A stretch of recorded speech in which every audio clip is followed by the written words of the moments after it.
न हि देहभृता शक्यं त्यक्तुं कर्माण्यशेषतः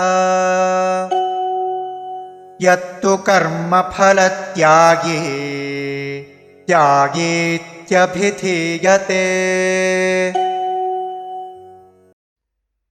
न हि देहभृता शक्यं त्यक्तुं कर्माणि अशेषतः यः तु कर्मफलत्यागी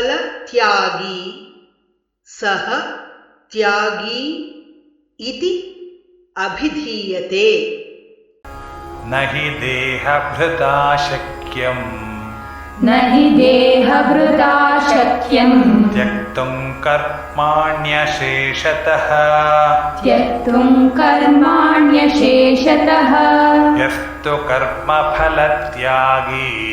यस्तु कर्मफलत्यागी सत्यागीत्यभिधीयते।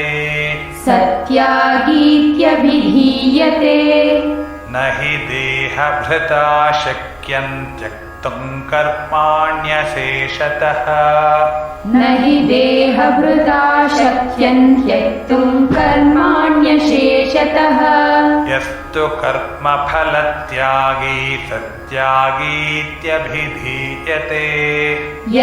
कर्मफलत्यागी सत्यागीत्यभिधीयते।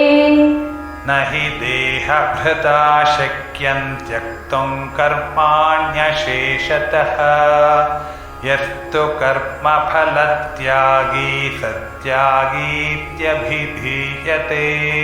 न हि देहभृता शक्यं त्यक्तुं कर्माण्यशेषतः यस्तु कर्मफलत्यागी सत्यागीत्यभिधीयते।